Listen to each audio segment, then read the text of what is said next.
오늘 마가복음 계속 진행되고요. 어느새 산책이 이제 81번째 시간이고 마가복음은 24번째 시간입니다.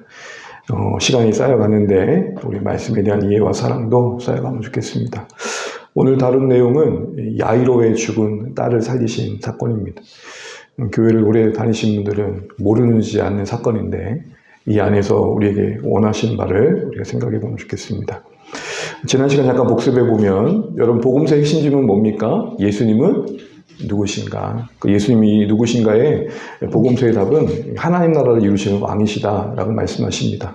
친히 그 왕이신 예수님이 하나님 나라를 설교하십니다. 그 마가복음 특별히 다른 복음서와 다르게 구성이 이 설교 뒤에 기적의 이야기를 모아놓습니다. 풍랑을 잠잠케 하시고 귀신들을 고치시고 그리고 오늘 우리가 보는 5장 후반절에 지난 시간 봤던 12의 혈액병을 고치시고 죽은 야이로의 딸을 살리십니다.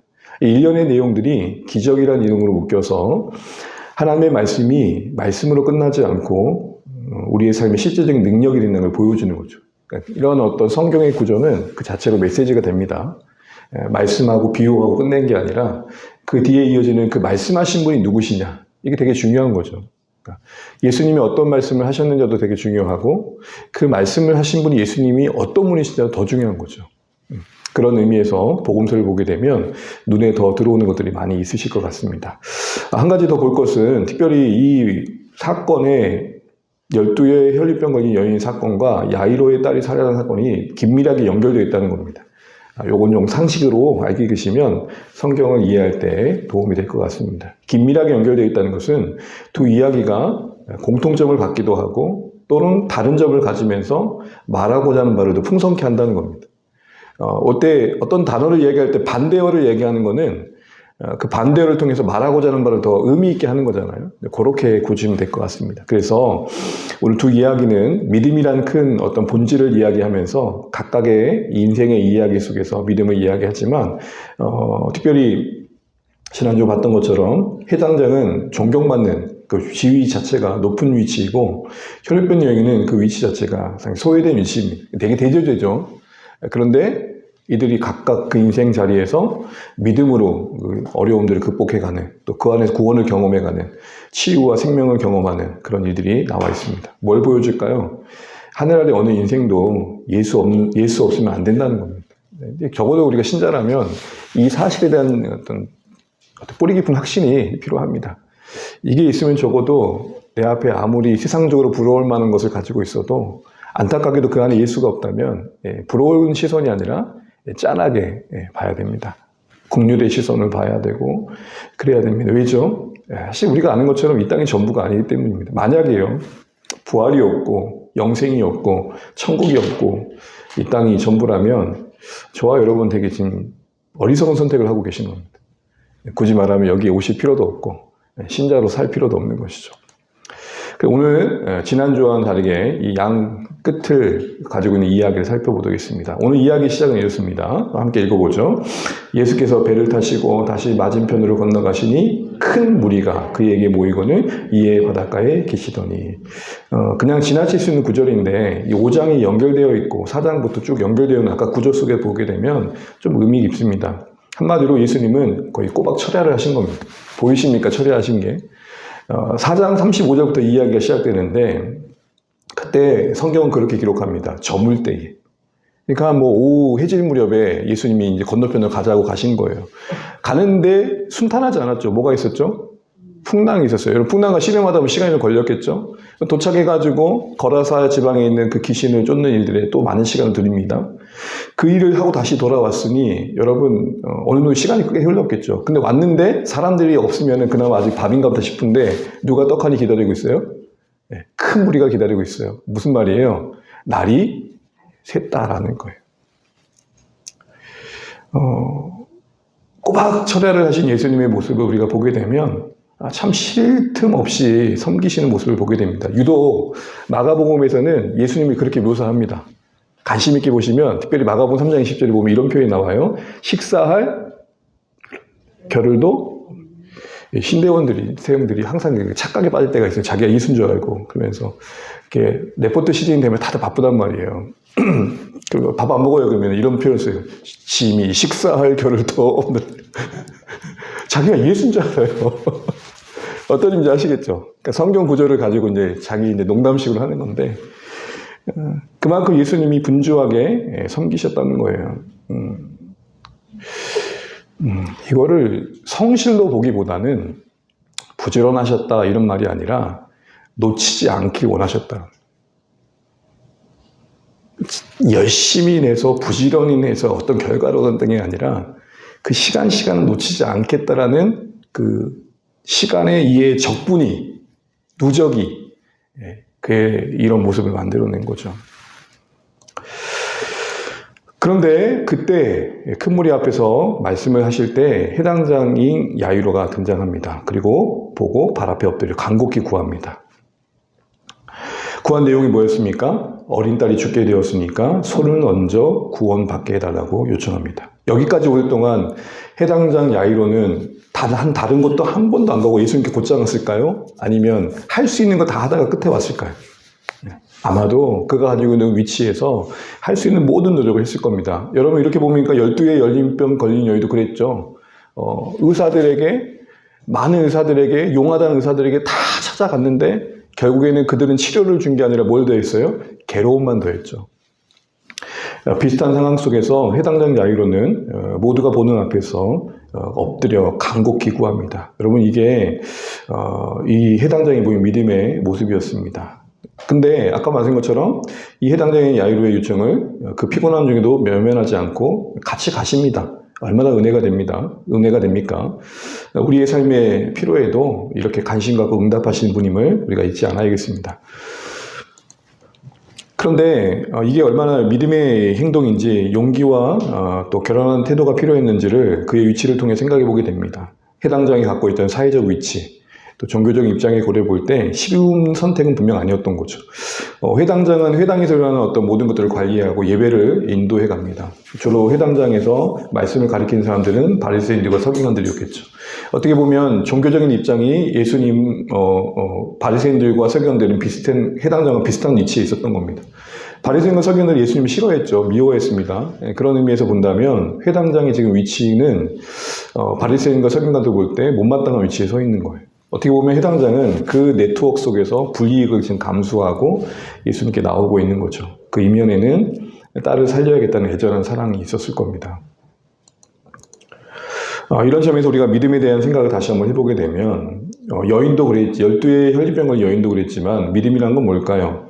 어찌할 수 없는 인생의 그 절박한 문제 앞에서 그 모든 것을 해결하는 근원이 되시는 주님의 권위를 인정하고 무릎 꿇는 거라는 거죠. 체념과는 좀 다른 것 같습니다. 하다 안 되니까 가는 것과는 다른 것 같습니다. 그냥 그나마 예수님께라도 가야지 그런 것도 아닌 것 같습니다. 우리가 예수님 앞에 무릎을 꿇는다는 것은 그 모든 실패와 절망 속에서 배운 게 있는 거죠. 주님, 우리 힘으로 할 수 없는 게 있다는 걸 이제 내가 알았습니다. 이런 마음 깊은 곳에서 참된 무릎 꿇음이 일어날 것입니다. 특별히 생각해 볼 것은 이런 측면에서 믿음이라고 생각할 때 여인이나 야이로도 어떻게 보면 예수님 앞에 무릎 꿇는 심정으로 나간 건데, 야이로는 모두가 보는 앞에서 적극적으로 찾았다면 본문에 아까 삽입된 12의 혈류병 교회는 아무도 모르게 소극적으로 뒤에 가서 옷자락을 만졌죠.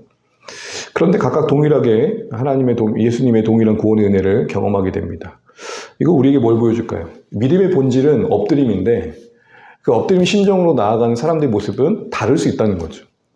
보통 우리가 기도하면은 간절히 기도하지만 조용히 간절히 기도하는 사람도 있고, 때로는 목청껏 소리 지르면서 간절히 기도하는 사람도 있는 거고, 찬양을 하다 보면 손 들고 찬양하시는 분도 계시고, 가슴 깊이 그냥 묵상하듯 찬양하는 분도 계시고. 근데 우리 보통 이제 한국교회 정서를 보게 되면은 되게 쉽게 말하면 이게 다 설명되는 건 아니지만 MBTI로 보면 I보단 E 성향이 더 믿음이 있어 보이는 거죠. 그래서 여러분 한국교회 이제 I 성향의 성도들은 설 자리가 없는 거죠. 왜 나와서 간증해라 그렇지, 가서 뭐 발표하라 그렇지, 뭐 손들라 그러지, 뭐 이런 것들이 있는 거죠. 근데 여러분 보통 보면 그러면은 그분들 믿음 없는 거냐? 그렇게 볼 수도 없는 거죠. 뭘 말씀드리냐면 이냐 아니냐의 문제가 아니라 믿음의 본질은 예수님의 신뢰라는 겁니다. 근데 우리는 뭔가 믿음을 얘기할 때 그런 어떤 보여지는 방식이 좀 크게 작용할 때가 없지 않아 있는 것 같아요. 그렇잖아요. 되게 외향적이고 활동적이면 저 사람 뭐 있다 그래요? 믿음이 있다라고 말할 때 좀 분별이 필요할 것 같습니다. 이런 상황에서 어떤 이야기가 들려옵니까? 그 사이 이제 예수님이 12의 열병을 고친 다음에 멈춰서서 말씀하실 때죠. 35절 같이 한번 읽어보겠습니다. 아직 예수께서 말씀하실 때에 해당장의 집에서 사람들이 와서 해당장에 이르되 당신의 딸이 죽었나이다. 어찌하여 선생을 더 괴롭게 하나이까? 여러분, 해당장 야이로가 되었을 때 예수님을 모시고 갈 때 어떤 마음이었을까요? 지금 여기까지 오는 동안에도 염려했던 것은 혹시 오는 동안에 딸이 죽으면 어떻게 될까 였을 거예요. 모시고 갈 때도 한시가 급한 마음이겠죠. 근데 지금 누가 멈춰 세웠던 거예요? 예수님 스스로 멈췄고 그 중심에는 12의 혈류병의 여인이 있었던 거예요. 예수님을 원망하든 또 12의 혈류병 여인을 원망하든 우연과 같은 상황을 원망하든 분명히 야이로의 마음은 편하진 않았을 것 같고 멈춰서 계신 예수님이 뭔가 좀 답답했을 것 같아요. 그런데 성경은 뭐라고 말해요? 아직. 그러니까 아직 지금 빨리 갔으면 하는데 아직도 말하고 있는 거예요. 우리가 일상에서 경험하는 거잖아요. 빨리 갔으면 좋겠는데 아직도 그러고 있어 그러잖아요. 주로 누가 들으시죠 그런 말을? 예? 죄송합니다. 이런 말을 오해하시고 들으시면 좋겠습니다. 아직도 화장하고 있는 거야? 뭐 이러잖아요. 아직도 못 이고 있는 거야? 네. 이런 말을 하는 이 표현을 쓰고 있는 이 마가의 의도는 해당장 야이로의 마음이 얼마나 지금 답답했냐를 보여주는 거 아니겠습니까? 꽤나 속이 틀어갔을 것 같아요. 혹이라도 염려했던 일이 일어날까봐. 근데 어떤 일이 일어났습니까? 딸이 죽었다는 비보를 듣습니다. 아니나 다를까 염려했던 일이 일어나는 거예요. 그럼 우리는 어떤 말을 하죠? 네, 그럴 줄 알았다. 내가 그럴 줄 알았어, 진짜. 그럴 줄 알았어. 청천벽력 같은 이 비보에 야이로의 마음 무너졌을 것 같습니다. 그나마 예수님 모시고 가면 살릴 수 있어라는 희망이 물거품 된 거죠. 여인이야, 혈류병 여인이야, 죽었던 건 아니잖아요. 부정한 여인 때문에 자신의 딸을 고치려는 기회마저 잃은 것 같아서 원망이 일어날 수도 있을 것 같습니다. 해당장 집에서 찾아온 이들의 말이 우리 귓가에 들릴 때가 참 많습니다. 어찌하여 선생을 더 괴롭게 하느냐. 현대어 버전을 하면 무슨 말일까요? 야, 이제 더 기도할 필요 없어. 그만해. 포기해. 이런 말이 들릴 때가 종종 있죠. 그때 예수님께서 참 독특한 모습을 보이십니다. 36절 같이 한번 읽어보겠습니다. 시작. 예수께서 그 하는 말을 곁에서 들으시고 회당장에 이르시되 두려워하지 말고 믿기만 하라 하시고. 성경 본문을 보시게 되면은 그 비보가 들려진 순간에 야이로가 그 비보에 어떤 반응할 틈도 일부러 주지 않으시고 곧장 예수님께서 그 마음을 헤아리시면서 하신 말씀이 뭐냐? 두려워하지 말고 믿기만 하라. 저는 이게 제일 독특하게 와닿았어요. 그러니까 이런 장면이 나와야 될 거 아니에요. 아니 뭐라고? 와 이게 나와야 되는데 전혀 그런 틈을 주지 않고 예수님이 속사포처럼 쏟아내신 말씀이 뭐냐? 아마 이때 예수님은 랩을 하셨을 거예요. 두려워하지 말고 믿기만 하라 이랬을 것 같아요. 틈을 안 주세요. 보세요 여러분 성경 보세요. 아예 틈을 안 주시고 이 말씀으로 마치 야이로의 그 흔들리는 마음을 붙들어 주시는 것 같아요. 그런데 여러분 여기서 믿기만 하라는 동사의 시제가 중요한데요. 시제는 뭐냐? 현재 명령행. 무슨 말일까요? 믿는 상태를 계속 현재로 유지하라는 거예요. 그래서 이 믿기만 하라의 원어의 뜻의 의미는 뭐냐면 믿음을 유지하라. 그럼 여러분 처음 해당장 야이로가 예수님께 찾아왔을 때 믿음이 있었다는 거 없었다는 거예요? 예, 믿음으로 왔다는 거고 그때 그 믿음을 유지하라는 거예요. 그렇게 보면 이런 이야기가 가능하겠죠. 처음 가졌던 그 믿음이 생각지 못했던 나빠진 상황 때문에 포기되지 않길 바란다는 거죠. 상황은 악화됐지만 믿음은 약화되지 않기를 바란다는 거죠. 상황에 영향받지 않고 그 믿음, 그 본질인 예수님에 대한 신뢰를 이어가라. 이 말씀이 여기에 담겨 있는 겁니다. 그러면서 예수님은 3명의 제자만을 선별해서 데려가시면서 아무도 따라오지 않도록 아무도 따라오면 허락하지 않으시고 집으로 향하십니다. 이때 야이로가 예수님 만류하지 않았다는 게 중요해요. 이럴 수 있었잖아요. 이제 소용없으니까 돌아가세요 라고 할 수 있었는데 그 허락받은 소수의 제자들과 함께 묵묵히 예수님을 집으로 모시고 갑니다. 아직 가야 할 여정이 남았었잖아요. 거기서 끝낼 수도 있었을 텐데 그 비보의 순간에 들려진 두려워하지 말고 믿기만 한 말씀에 그 마음을 붙들고 갑니다. 어떻게 보면 역설적이지만 그 걸음을 멈추게 했던 그 여인이 회복된 이야기도 어쩌면 야이로의 믿음을 지키는 하나의 매개체가 될 수도 있었을 겁니다. 혹시 몰라 저 여인을 살려주셨던 것처럼 우리 딸을 또 살리실 수도 모르지. 그 히탈과 실라 같은 희망을 다시 붙잡고 가는 거죠. 현재의 믿음이 상황에 영향을 받지 않는 더 큰 믿음을 자라도록 이런 절망의 상황을 지나게 하시는 하나님의 섭리를 우리는 야이로를 통해 보게 됩니다. 뒤에 보게 되면 결국 그 딸은 살아나게 되고 어쩌면 이 절망의 시간은 생각지 못했던 나쁜 상황은 야이로에게 더 큰 믿음의 자리에 서게 하는 기회가 되었을 겁니다. 그러니까 다 끝이라고 할 때 우리가 절망을 선택할 수도 있고 하나님을 붙잡고 소망을 선택할 수 있을 그 선택의 상황에서 이 절망이 주는 어떤 메시지들을 우리는 하나님의 관점에서 볼 필요가 있겠다는 것이죠. 막상 집에 갔을 때 집의 분위기는 완전 초상집이었습니다. 사람들은 울고 심히 통곡했죠. 이 울고 통곡하는 것은 당시의 장례의 문화의 한 부분인데 당시의 장례가 되면 그 장례와 상관없는 사람들이 중에 곡하는 전문 사람도 있었어요. 옛날에 이제 아이고 아이고 하면서 이런 곡하는 분위기를 만드는 거죠. 슬픔의 분위기를. 근데 여러분 두려워하지 말고 믿기만 하라 했을 때는 아직 집에 오지 않았을 때예요. 근데 막상 집에 왔을 때 야이로의 마음은 어땠을까요? 이게 현장을 마주했을 때는 어땠을까요? 억장이 무너지는 것 같았을 거예요. 안 울려다가도 안 울 거야 라고 마음을 다잡고 가더라도 그걸 보고 나면 어떤 마음이 돼? 울음이 터지고 말잖아요. 마음 다잡고 왔지만 막상 슬픔 가득한 집에 도착했을 때 야이로의 마음이 많이 무너졌을 것 같습니다. 근데 그때도 바로 예수님 뭐라고 말씀하십니까? 이 아이가 죽은 것이 아니라 잔다 그래요. 요한복음 11장 11절에서도 나사로가 죽은 게 아니라 잔다라고 하셨던 것처럼 잠시 후에 다시 살아날 부활의 어떤 다시 살아날 것에 대해서 염두하시고 잔다라고 말씀하신 거죠. 이제 부활의 역사를 기대하시면서 죽은 것이 아니라 잔다는 말씀에 사람들이 뭐예요? 비웃어요. 이건 불신의 표현인 걸 우리가 상식적으로 알겠죠. 이는 사람들이 예수님 말씀에 있는 그대로 잘못 받아들인 겁니다. 실제 잔다고 말씀하신 게 아니라 그 죽음의 상태를 극복하게 될 상황을 염두하고 하신 말씀이잖아요. 그러니까 예수님의 시선과 그들의 시선은 달랐던 거죠. 그런데 그 비웃음 모든 불신 의심을 뒤로 하시고 아이가 있는 곳 하셔서 여기 참 중요한 표현이 나오는데 달리다굼 하시면서 누구의 손을 잡습니까? 예? 달리다굼 하면서 누구의 손을 잡아요? 아이의 손을 잡아요. 여러분 기억하실지 모르겠지만 12의 혈류병 걸린 여인도 예수님의 옷자락에 뭘 대요?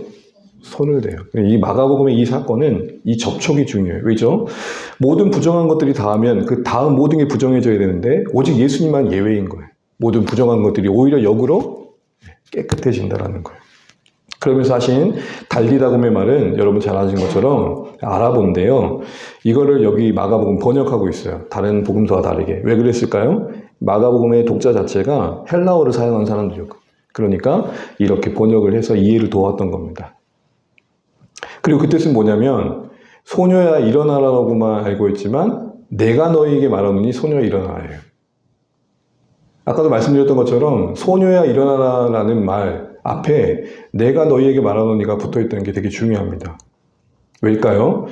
내가 너희에게 이르되라는 표현이 왜 앞에 언급되어 있을까요? 달리다굼이라는 그 말 자체에 효력이 있는 게 아니라 그 말씀을 하신 분이 예수님이기 때문에 생명의 역사가 일어난 거죠. 그래서 곧 소녀가 걷고 일어나게 된 겁니다. 특별히 아까 말씀드린 것처럼 손을 잡은 행위는 그 정결한 생명의 근원이 되신 예수님을 우리에게 보여주고 있고 12의 혈류병 걸린 여인과 같은 의미입니다. 죽음이라는 그 어떤 가능성도 바랄 수 없는 절망적 속에서 잔다라고 하신 것들은 현실과 좀 충돌해 보이죠. 엉뚱한 말처럼 보입니다. 그런데 예수님의 생명의 기적이 비웃음을 놀라움을 바꾸십니다. 잠시 생각할 것은 주님께서 죽음을 잔다라고 바라보신 그 시선을 생각해 볼 수 있으면 좋겠습니다. 이것은 고통을 애써 부인한다든지 상황을 애써 축소한다는 게 아닙니다. 아픈데 슬픈데 안 슬퍼 안 아파 이게 아닙니다. 슬프고 아프고 힘들지만 그 위에 말씀의 권위를 돋드는 겁니다. 어떤 심리적 설득도 아닙니다. 아우, 괜찮아, 괜찮아, 괜찮아질 거야. 이것도 아니에요. 단순한 긍정도 아니에요. 여러분 혹시 웃음 치료 받아보셨어요? 웃음 치료 가보면 일단 강사가 여러분 회중을 딱 째려봅니다. 그래서 생뚱맞게 자기가 막 박짝 짚고 웃는 거예요. 막. 그러다 보면 사람들이 그냥 앞에서 이렇게 바보짓을 하니까 따라 웃잖아요. 그러면서 같이 웃자고 하면서 웃는데 한참 하하하하 웃어요. 여러분 그렇게 웃고 나면 어때요? 그렇게 막 한참 웃고 나면 어떠세요, 여러분? 안 웃어 보셨어요? 박장대소 한 다음에 어떠세요? 막 한참 웃고 난 다음에 어떠세요? 잠시는 기분이 좋아요. 근데 어때요? 잠언서 말씀처럼, 전도서 말처럼, 잠언서 말처럼 웃음 끝에 슬픔이라. 하하하하 이런단 말이에요. 웃음으로 끝나지 않고 그 뒤에 뭐가 있어요? 밀려오는 또 염려가 있는 거죠. 그러니까 단순한 긍정, 희망이 세상을 이길 수 있는 게 아니라는 겁니다. 괜찮아질 거야, 이게 소망이 아니고요. 주님이 함께 계셔, 이게 소망인 겁니다. 미묘한 차이인 것 같지만 기독교 신앙의 소망은 바로 거기에 근거를 두고 있는 겁니다. 그래서 죽음이 현실이에요. 그 분명히 죽었어요. 그런데 잔다라고 보신 이 시선에서 우리는 어디에 더 권위를 두고 우리의 흔들리는 마음 붙들 수 있을까 생각해 보게 되는 거죠. 다 끝났다라고 할 때 소망을 말할 수 있어야 될 것 같고, 누군가 아야 너 저주받은 것 같아, 심판받은 것 같아 라고 할 때 이 또한 나에게 유익이 있을 거다라고 볼 줄 알아야 되겠고, 비극이라고 말할 때 합력하여 선을 이룰 것을 볼 줄 알아야겠고, 죽겠다라고 할 때 죽게 있다라고 하는. 그러니까 제가 여기 와가지고 처음 설교했던 한 두 번째, 세 번째 설교했던 했던 건데 기억나십니까? 네, 죽겠다 하지 말고 어떻게 하랬어요? 죽게 있다. 죽겠다를 조금 길게 하면 어떻게 돼요? 한번 해보세요, 여러분, 진짜로. 죽겠다 하지 말고 죽겠다. 같은 말인데 죽겠다가 아니고 뭐가 나와요? 죽게 있다. 진짜 그런 고백으로 우리의 삶을 붙들어 매면 좋겠습니다. 네, 마지막입니다. 43절 함께 읽고 마무리하겠습니다. 예수께서 이 일을 아무도 알지 못하게 하라고 그들을 많이 경계하시고 이 소녀에게 먹을 것을 주라 하시니라. 복음서에서 이 말씀을 종종 하시니까 이제는 여러분 낯설지 않으시죠? 어떤 드러내게 하지만 대부분은 알지 않게 하십니다. 왜죠? 지금 여러분 갈릴리 초기 사역이에요. 예수님이 최대한 기적의 메이커로만 비춰지지 않게 원하시는 거예요. 최대한 기적을 숨기세요. 왜요? 그렇게 하면 사람들이 기적만 보니까. 예수님이 들고 싶은 건 십자가와 부활인데 자꾸 기적의 십자가와 부활이 가리워지니까. 안 그래도 당시 사람들은 정치적인 능력자를 구하고 있는데 이 로마의 억압으로 도리를 건질 능력자를 찾고 있는데 기적만 자꾸 보이면 사람들의 관심이 거기에 쏠리겠죠. 한마디로 참된 메시아상이 아니라 오해된 메시아상을 가질 수 있었기 때문에 방지를 하기 위해서 이렇게 말씀하신 겁니다. 그리고 한 가지 마지막으로 볼 것은 좀 독특한 건데요. 소녀에게 먹을 것을 주라고 하십니다. 그럼 이런 의문이 들었어요. 죽은 자를 살리신 기적으로 먹을 것까지 해결해 주면 안 돼요? 아니, 소녀가 아마 낑끙 앓다가 며칠째 못 먹었겠죠? 그래서 죽었어요. 살리면 살아났을 때 그냥 디포트 값을 100% 충전시켜서 주시면 안 돼요. 근데 살아났는데 뭐가 느껴져요? 배고픔이 느껴진 상황인 거예요. 왜 예수님은 이렇게 하셨을까요? 못 살려내신 분이 먹을까지 해결 못 하셔서 그럴까요? 그게 아니에요. 여기서 우리 뭘 봐야 돼요? 생명은 하나님께서만 하실 수 있는 일이에요. 그 생명을 살아난 자들을 돌보고 섬기고 그 생명의 사역에 연결지어져 함께 하도록 하나님 우리를 초청하고 계신다는 것을 우리가 봐야 됩니다. 생명을 주는 일은 예수님밖에 못하지만 예수님을 위해서 생명을 얻은 사람들을 돌보는 일은 우리에게 맡기셨다는 거예요. 이 땅에서 우리가 신자로 살아간다는 것은 예수님의 이 생명사역에 손과 발이 되는 겁니다. 이런 안목을 가지고 세상을 보게 되면 좀 사람들이 좀 달리 보입니다. 하나님의 전능하심이 사람의 모든 걸 책임져 주시는 것으로 끝나지 않고 그가 해야 될 일을 제거하시는 것으로 하신 게 아니라 그가 해야 될 일을 하면서 함께 하시는 방식으로 초청하셨다는 것을 잊지 마십시오. 그런 의미에서 하나님의 전능하심은 우리가 아무것도 안 해야 되는 상태가 아니라 하나님의 전능하심은 하나님이 하신 일을 우리를 참여시키시는 거죠. 그건 사실을 다시 한번 기억하시면서 오늘 말씀을 보시면 좋겠습니다. 만주해 주시죠. 오늘 들었던 말씀들 기도 제목으로 쭉 정리하면서 읽고 마무리하고 찬양한 뒤에 기도 시간 갖겠습니다. 제가 맨 처음 제목을 읽으면 그 뒤에 기도 제목을 읽어주십시오. 절박한 순간 주님의 권위를 인정하며 엎드리는 믿음. 인생의 힘으로 어찌할 수 없는 절박한 문제 앞에서 모든 것의 근원 되시는 주님의 권위를 인정하며 무릎 꿇는 믿음을 갖게 하소서. 모든 것을 내려놓고 예수님의 발 앞에 엎드린 야이로처럼 오직 예수님만을 향한 신뢰로 나아가게 하소서. 상황이 악화되어도 흔들리지 않는 믿음을 지켜가게 하소서. 비보가 들려오는 절망적인 순간에도 두려워하지 말고 믿기만 하라는 주님의 말씀을 붙들게 하소서. 상황이 악화되어도 믿음이 약화되지 않도록 처음에 가졌던 믿음을 끝까지 유지하는 인내를 허락하소서. 시련을 통해 더 큰 믿음으로 이끄심을 신뢰하게 하소서. 인간의 절망을 소망으로 바꾸시는 주님의 시선을 응시하게 하소서. 세상은 끝났다고 비웃는 죽음의 현장을 잔다고 말씀하시는 주님의 시선으로 볼 수 있는 믿음 주소서. 현실의 고통보다 주님의 약속에 더 큰 권위를 둠으로써 비극을 선으로 바꾸시는 생명의 역사를 경험하게 하소서. 마지막입니다. 생명을 얻은 자들을 돌보는 주님의 사역에 동역하게 하소서. 생명을 주시는 일은 주님이 하시지만 생명을 얻은 사람을 돌보고 먹이는 일은 우리에게 맡기셨음을 기억하게 하소서. 우리를 주님의 사역에 책임 있는 동역자로 부름받았음을 깨닫고 실천하게 하소서. 아멘. 우리 같은 고백을 가지고 찬양하고 기도하겠습니다.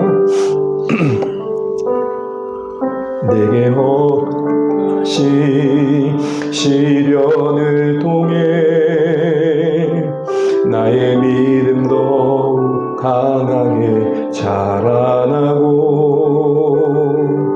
험한 산과 골짜기 지나는 동안 주께 더 가까이 나를 이끄시네.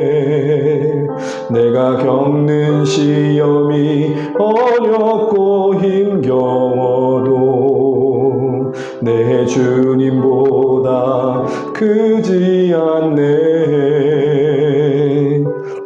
내 앞에 바다가 갈라지지 않으면 주가 나로 바다 위 걷게 하리.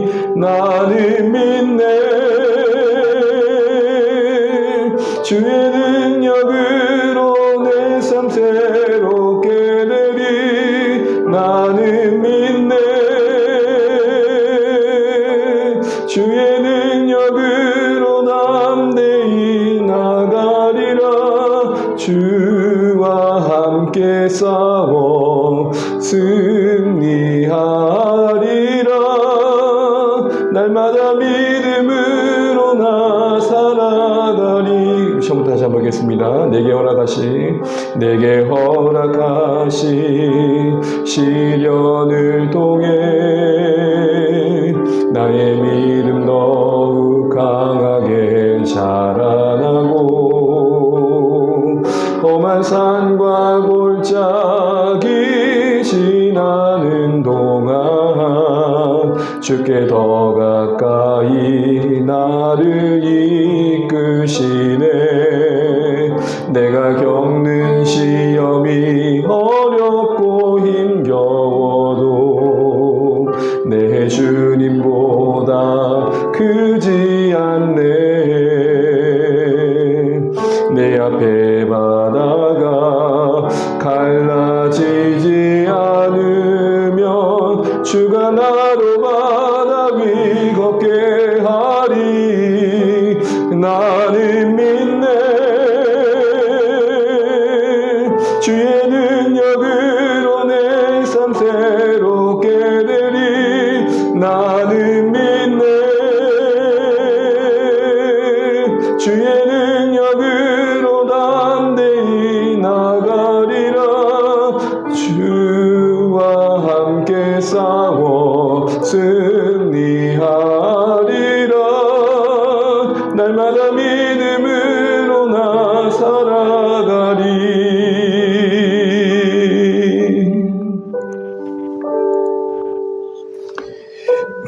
설교자로서 이렇게 말씀을 준비할 때마다 하나님 이 말씀이 도대체 우리에게 무슨 소용이 있는 건가요? 라는 질문을 무례하게 던집니다. 도대체 야이로의 해당장이 그 딸의 고침받은 것과 오늘 나는 무슨 상관이 있는 건가요? 그는 딸을 고침받았지만 여전히 저는 아무 일도 안 일어나는데 도대체 무슨 상관이 있다고 말씀하시는 건가요?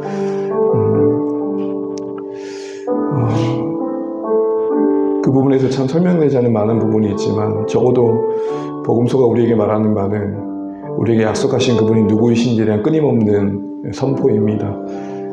우리에게 말씀하신 그분이 부활의 주님이시라고 말씀하고 계시고 죽음의 권세를 다스리신 분이라고 말씀하십니다. 그 권세가 저희에게 역사하는 그 전능하심에 대해서 우리가 의문을 던질 때가 있지만 어쩌면 우리가 더 움직여야 되고 또 감당해야 할 영역도 있어서 그런지 아니면 우리가 좀 더 자라나야 될 부분이 있어서 그런 건 아닌지 답이 없는 고민들을 하게 됩니다. 그러나 여러분 의심하지 마십시오. 주님은 십자가에 죽으시고 부활하셨습니다. 부활하신 주님이 우리와 함께 하십니다.